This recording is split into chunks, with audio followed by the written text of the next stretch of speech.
दोस्तों, एक सवाल। क्या होगा अगर जो आप लोग मानते हो वो सब गलत हो? अगर आपके सेंसेस आपको धोखा देते हो, सोसाइटी आपको गलत गाइड करती हो और हत्ता कि आपका अपना ख्याल भी भरोसेमंद ना हो। ये वो खौफनाक और रिवोल्यूशनरी सवाल थे जो डिस्कोर्स ऑन मेथड में पूछे गए, जो 1637 में रीने डिकार्ट ने लिखी थी। ये किताब मॉडर्न फिलोसफी और मॉडर्न साइंटिफिक थिंकिंग की बुनियादों में से एक मानी जाती है, और इसी किताब में रीने डिकार्ट ने हिस्ट्री की सबसे फेमस लाइंस में से एक इंट्रोड्यूस करा था, I think therefore I am. ये किताब एक कोट से ज़्यादा गहरी है। ये डाउट, रीज़न और इंडिपेंडेंट सोचने के बारे में है, और एक ऐसी दुनिया में जो एजम्पशन से भरी हुई है।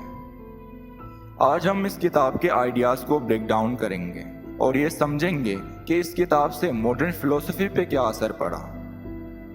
किताब से पहले समझते हैं रीने डिकार्ट कौन थे। वो सिर्फ फिलोसोफर नहीं बल्कि एक मैथमेटिशियन और साइंटिस्ट भी थे।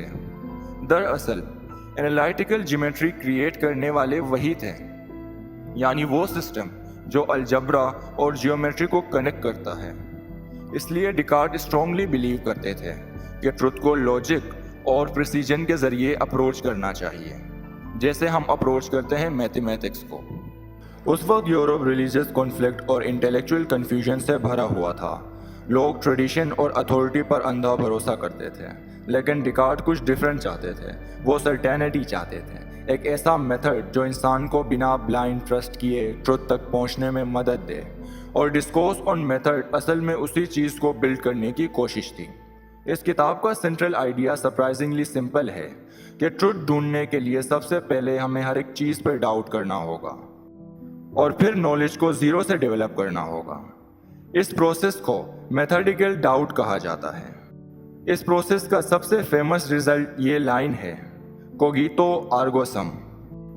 इसका मतलब है, मैं सोचता हूँ इसलिए मैं मौजूद हूँ।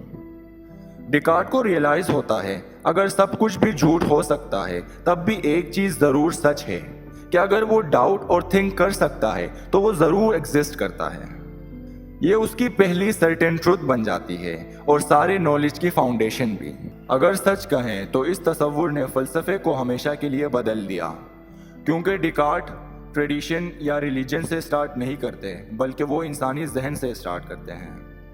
किताब का एक बहुत प्रैक्टिकल हिस्सा रीने डिकार्ट के 4 रूल्स हैं जो क्लियर थिंकिंग के लिए दिए गए हैं। ये rules almost early scientific method जैसे लगते हैं। रूल नंबर 1, कभी भी किसी चीज़ को सच मत मानो जब तक वो पूरी तरह से क्लियर और अनडिनाइबल ना हो, यानी ब्लाइंडली किसी चीज़ पर यकीन ना करो।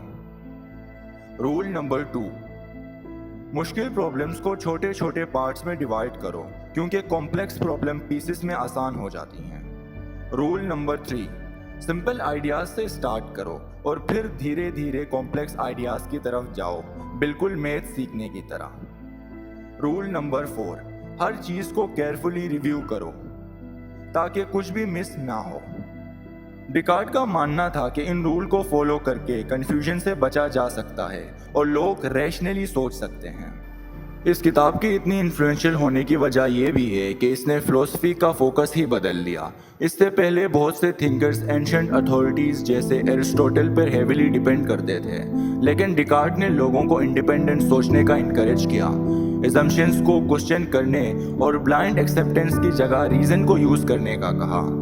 इसी माइंडसेट ने इनलाइटमेंट और मॉडर्न साइंस को शेप करने में बहुत बड़ा किरदार अदा किया। तो ये थी हमारी एक छोटी सी बुक रिव्यू रीने डिकार्ट की बुक डिस्कोर्स ऑन मेथड पे। वीडियो आपको कैसी लगी कमेंट सेक्शन में ज़रूर आगाह करें और मज़ीद ऐसी वीडियोस के लिए चैनल को सब्सक्राइब करें। Thank you.